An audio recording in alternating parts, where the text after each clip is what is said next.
la posibilidad de charlar de varios de los temas con tranquilidad, con el tiempo suficiente con Julio Cobo. Nuevamente gracias y gracias por esperar, ingeniero. Bueno, desde el punto de vista económico, ¿cuáles son las principales preocupaciones que usted está advirtiendo respecto de la vida cotidiana, más allá o inclusive... Sí, más allá de todo esto, lo que de los tiene que ver con de la confianza y todo esto. Creo que el principal problema que tenemos es un cóctel que conjuga la inflación, donde el Estado es el principal que lo origina, una lucha ahora de carrera entre las tasas altas y el valor del dólar, claro, que encarece el crédito y que por otro lado cualquier aumento de evaluación genera más inflación. Claro. Pero la punta de ovillo, yo recién escuchaba con atención las diferencias del precio de la soja, claro, a lo largo de los gobiernos y ahora. Mira, Alfredo, si no hacemos algo en el tema energía, por más valor de soja que tengamos, claro, seguimos en problemas. 107% han aumentado, 107, los subsidios de energía en los primeros 4 meses. Así como se lo digo. En este primer cuatrimestre. 107, en enero, febrero, marzo y abril.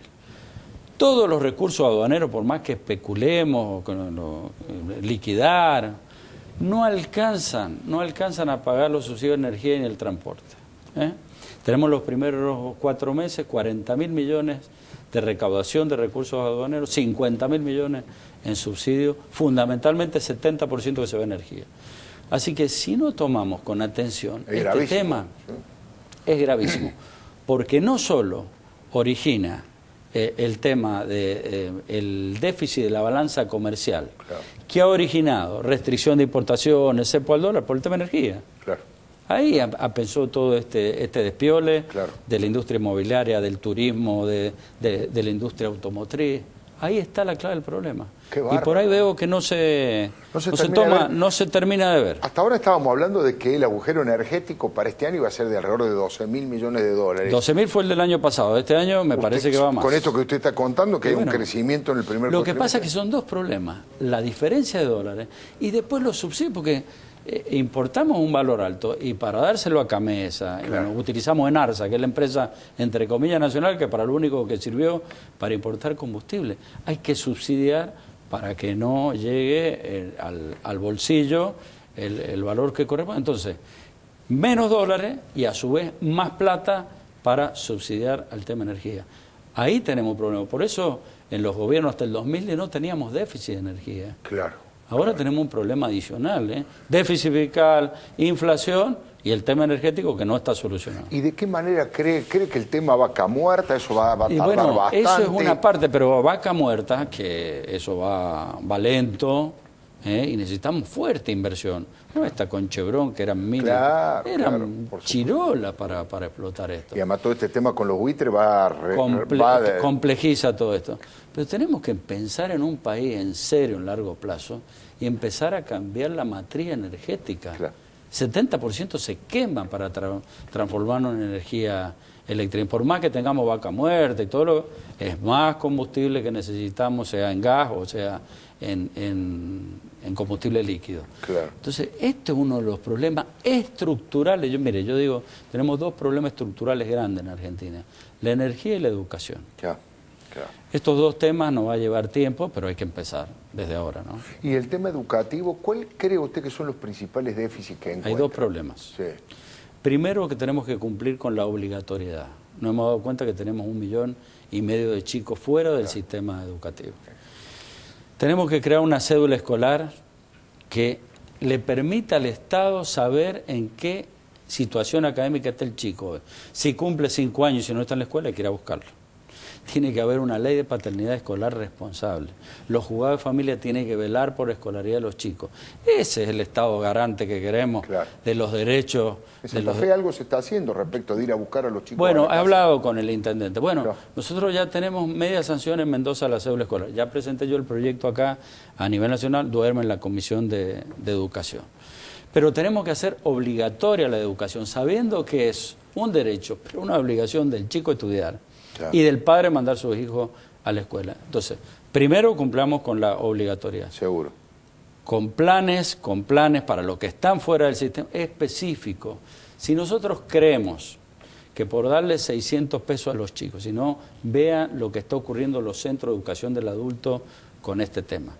Creemos que con 600 pesos, chicos que perdieron los hábitos de estudio, claro, de conducta, con distintos niveles, hay algunos que le queda una materia, otros que le faltan 3 años, se van a volver a sentar a una clase tradicional, se equivocan, no entienden nada de lo que es educación. Entonces el plan se anuncia con una beca, cuando eso tiene que ser lo último. Claro. Tenemos que decir, mire, vamos a darle terminal educativo con distintos extractos, le vamos a complementar con oficio. Y al último que necesita le vamos a dar una beca. Pero no es el fin en sí mismo la beca, claro, porque ese no es el problema en sí. Bueno, y después la calidad de la educación, que hay dos cosas dentro de la calidad educativa.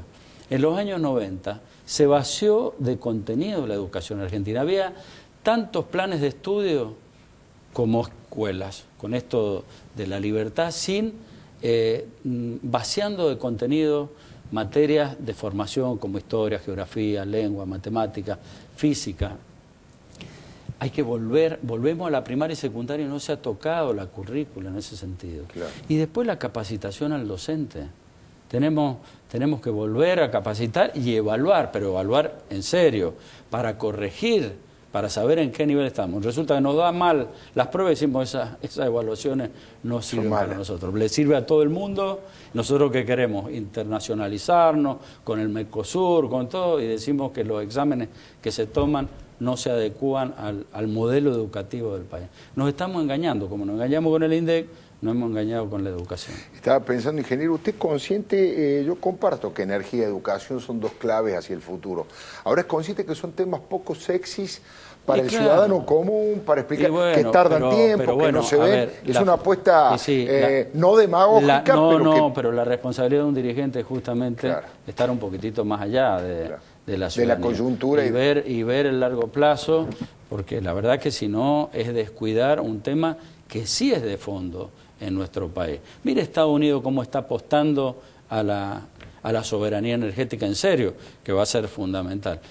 Y que, casualidad, cuando Argentina lideraba la educación en América Latina y en el mundo, teníamos el doble de PBI que Brasil, igualábamos al PBI de América Latina, nuestras universidades daban premios Nobel, los maestros eran reconocidos, los técnicos nuestros eran casi ingenieros, eso ya quedó en el olvido. Entonces, si queremos un gobierno en serio, cuando tenemos que empezar en largo plazo, aún que, como usted diga, no sean temas sexy o atractivos. Sí, ¿no? Yo se lo decía en el sentido que me parece que hay que buscarle una vuelta de darle como un carácter de epopeya, que la educación y que la energía en la Argentina se conviertan en elementos refundadores de la República. Son los desafíos. Tenemos que obviamente atender la coyuntura, porque la gente no puede esperar el gran cambio educativo. Se van a necesitar 20 años, porque aparte hay valores culturales que hemos perdido. Se han perdido. Así que este es el desafío más grande. Y en la economía, mire, generando un poco de confianza e institucionalidad en el país, usted ve una sola medida, una palabra de la presidenta el otro día en el discurso, que todos decimos, bueno, a ver con qué nos sale, ¿no?, en el discurso, cómo hay nomás reaccionaron los mercados. Este país necesita confianza, certidumbre, previsión. Para mí el tema económico no es el problema que tiene Argentina, hay que solucionarlo. Sí, pero no es el problema central. Pero no es el problema coyuntural. Claro. Pero obviamente tenemos que ahorrar, los argentinos tienen que volver a ahorrar, el Estado no tiene que tener déficit fiscal, tiene que haber superávit, balanza comercial, todas cuestiones que ya hemos aprendido los argentinos por los vaivenes que hemos tenido en todos estos años, y seríamos muy necios si no aprendemos del pasado. Pero el desafío de la economía argentina es generar puestos de trabajo dignos, no como estos frigoríficos. 40% de los frigoríficos se han cerrado. Es tremendo. Los tambos se han cerrado, o se han concentrado los pequeños tambos. En Córdoba hay un montón. Yo visito mucho la zona de Villa Fontana, Marula, y conozco la realidad de esa gente, ¿no?, que algunos han sobrevivido porque tienen emprendimientos familiares, porque lo único que saben hacer los padres, los hijos, es eso, y se apechugan, ponen el lomo a costa de menor rendimiento, productividad, que la situación económica los complica, pero acá tenemos que generar puestos de trabajo. El país necesita generar, le voy a dar unos datos, al menos 300.000 puestos de trabajo por año. ¿Sabe cuál es la matriz productiva del país? Mire, el trabajo, recién hablaban, usted creo que decía que la mitad de los trabajadores del sector privado sí, ganan menos de 4.500. 4.500 para... ¿Sabe cuántos son los trabajadores del sector privado? 7,5 millones. 7,5 millones. Sí. 7,5 millones sobre 40 millones, más de 40. Representa el 18%. Sí. Chile tiene 6.300.000 sobre 17 millones, representa el 37%. Qué bárbaro. Australia tiene 10 millones sobre 20 millones, tiene casi 50%, el 48 y algo, porque tiene un poquitito más de habitantes. Nosotros necesitamos reformar esa matriz productiva. Claro. Y yo le estoy dando la media. Se va al NOA y al NEA llega al 9 y al 11%. Entonces, cuando decimos hemos generado tantos puestos de trabajo, del sector público. Claro. Pero del sector público, si vos me decís docente, maestro, policía, bienvenido. Claro. Pero no una estructura burocrática que impida y entorpezca, rompa engranaje del sector privado. Ingeniero, supongo que estará medio cansado que le hagan esa pregunta, pero yo se le doy un poquito vuelta respecto... No me la haga entonces. No, respecto de si usted ve diferencias entre ambos, digamos, entre Néstor Kirchner y Cristina. ¿Es la continuidad de un gobierno? ¿Es Cristina Néstor pero sin recursos? ¿De qué manera, por lo menos el análisis que hace usted, ya no en lo personal, sino un análisis político de los dos? Yo la diferencia que veía, Kirchner había gobernado, había sido intendente, claro, los que de alguna manera hemos tenido experiencia de gestión, hay un valor agregado, hay algo que te sirve. Claro, el que paga los sueldos a fin de mes, tiene que atender los problemas. Estás agobiado, estás viendo cómo moves el aparato estatal, que no es fácil, por eso muchos que vienen de la actividad privada dicen, vamos a poner lomo, y han durado como ministro un mes, porque no es levantar el teléfono. No funcionan las cosas así tan fácil. Hay que rendir cuentas, hay ley de obras públicas, es todo lento. Bueno, hay que ir sorteando, mover el elefante, como yo digo. Y la verdad que la primera, a ver, yo siempre digo, los argentinos somos muy buenos administrando crisis y muy malos administrando bonanza. Kirchner, junto con Duhalde, supieron administrar la crisis. Y establecieron determinadas condiciones. Era el modelo económico. Superávit fiscal, balanza comercial, dólar competitivo, reserva del Banco Central en crecimiento, inflación de un dígito. Y eso se cumplió prácticamente hasta mediados del 2007, que ya empezamos ahí a tener alguna diferencia con el INDEC y que querían disimular la inflación. Cuando se va la baña del gobierno, ya empiezan los primeros chiporroteos. Pero bueno, después convengamos que era un mismo gobierno, porque si bien la presidenta gobernaba, Néstor era una persona influyente, ¿no? Sin duda. Y de consulta hasta el último día de su vida. Pero bueno, se encerró cada vez más, antes había diálogo, había algunas cosas. Mire, hablando del Fondo Buitre, a mí no me dejaba la baña empezar la negociación del bono Aconcagua. El bono Aconcagua era un bono que era emitido en dólares por un gobierno justicialista, el doctor Lafalla, y que se pagaba nada más que intereses, vencía al final de mi mandato, y yo quería bajarle la tasa de interés y comenzar a amortizar con capital e interés, y bajarle la tasa. De 10 se la bajamos a 5,5. Y tuve que negociar, primero, bueno, me tuvo que autorizar la baña, porque teníamos la autorización. Él no quería porque podía poner en riesgo la estrategia nacional. Bueno, sorteamos 2 juicios con los fondos buitre. Con el mismo estudio contratamos que está ahora, pero bueno, tomamos algunas decisiones distintas a las que se han tomado ahora.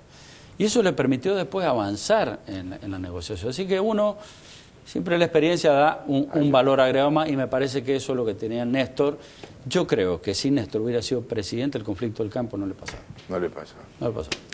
Ingeniero Cobo, ha sido muy amable, realmente. Muchísimas gracias. No se vaya, ahora viene el programa Líderes que conduce Cecilia Lucía Puig.